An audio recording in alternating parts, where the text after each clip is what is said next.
Breaking Single-Story Silence, celebrating positive, diverse girlhood. My mentor was Dr. Paul Crutcher in the English department.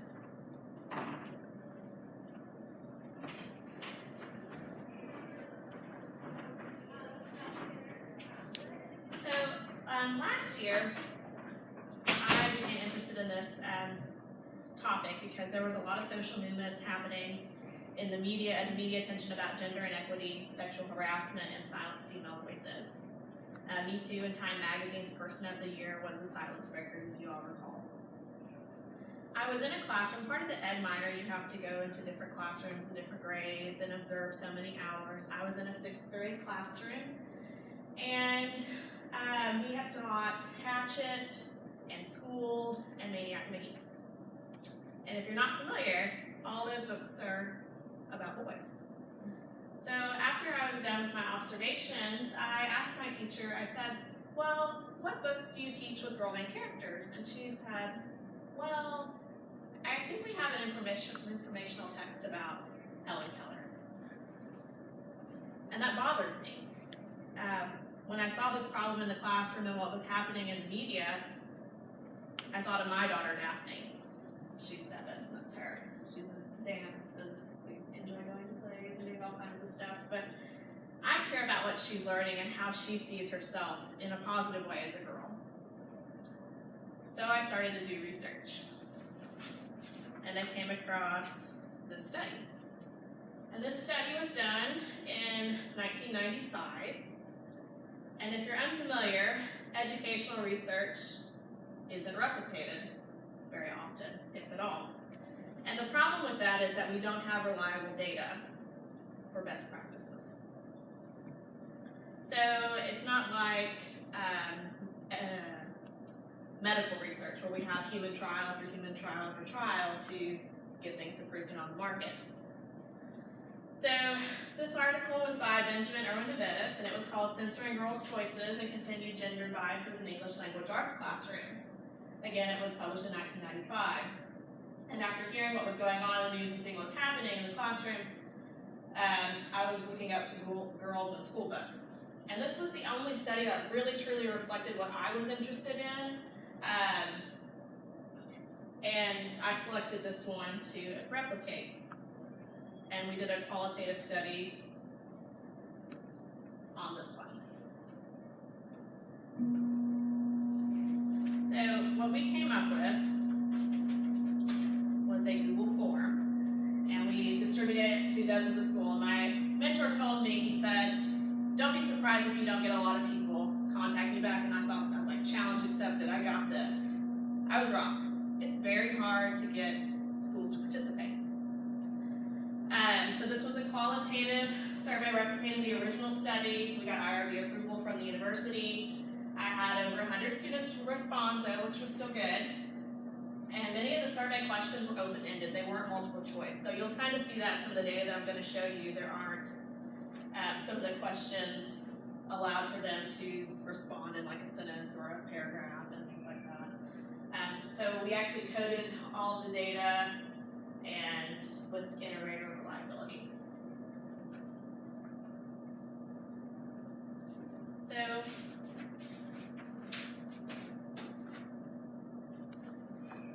not showing my other graph on here. It's okay, I'll tell you the numbers.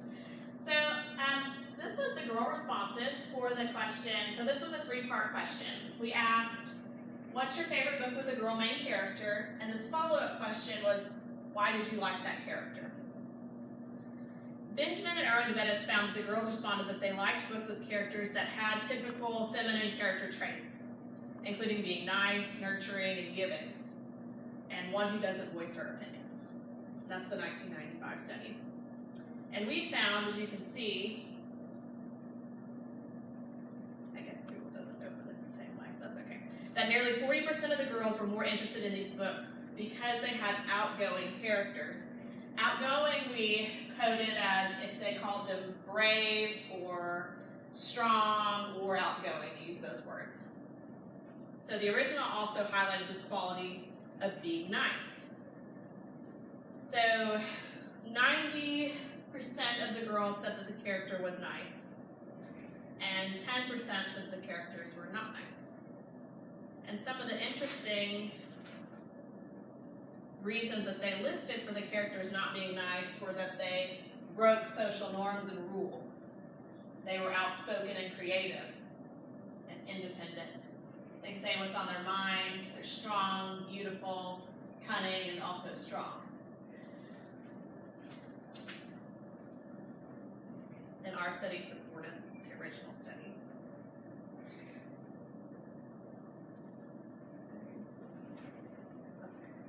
So with the boys, we asked the same questions. But the original study focused on gender matching, like why do girls like girl characters and why do boys like boy characters.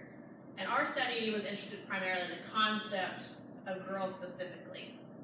So over 44% of the boys responded listed that they did not have a book that they liked with a girl main character.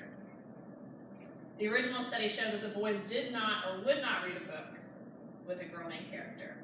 And our study also supported that finding.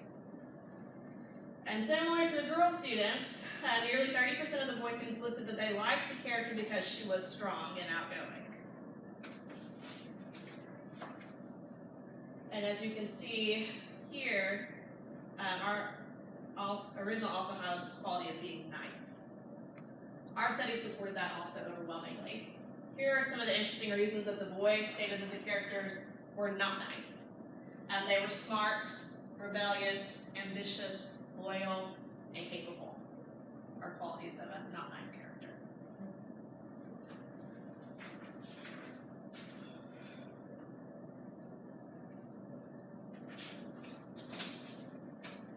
In the original study, student groups, teachers, and survey respondents all agreed that girl characters had attitudes about life that were nice, nurturing, and self-sacrificing.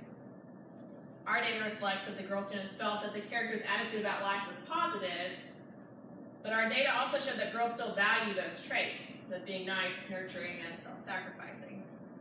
The girls are still positively associating those traits with themselves and girl characters, including self-sacrificing, nurturing, and being nice. As you can see, over half the girls that answered the survey said that their favorite girl main character had to give something up to be happy. So they were asked, does this character feel like she must give something up to make herself or others happy? And these are not the last books they read. These are not books that they're taught in class. These are their favorite characters. If you're still unsure about this positive association, these are the qualities that the students reported. They were not selected from a list. So we went on to ask the boys the same question: what's a character's attitude about life? The boys also affirmed these qualities for girls, including nurturing and pretty. When asked if the character felt that she needed to give something up to be happy, 59% of the boys stated no, and 41% said yes. The boys also liked the girls as self-sacrificing, just not as heavily as the girls did.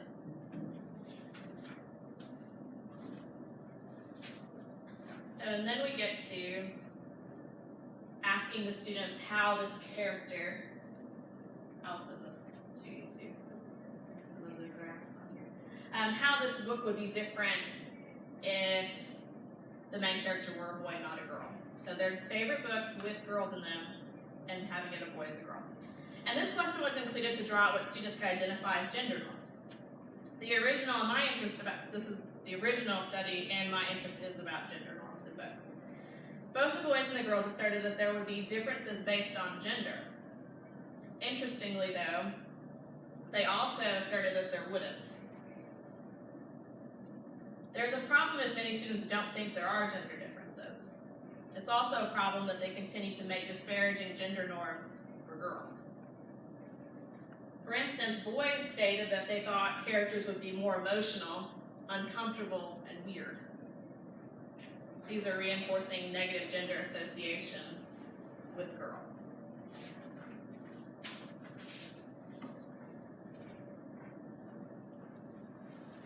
So the original study, respondents stated, an 11-year-old male respondent said, I never admired a female character. A 14-year-old commented, Tom.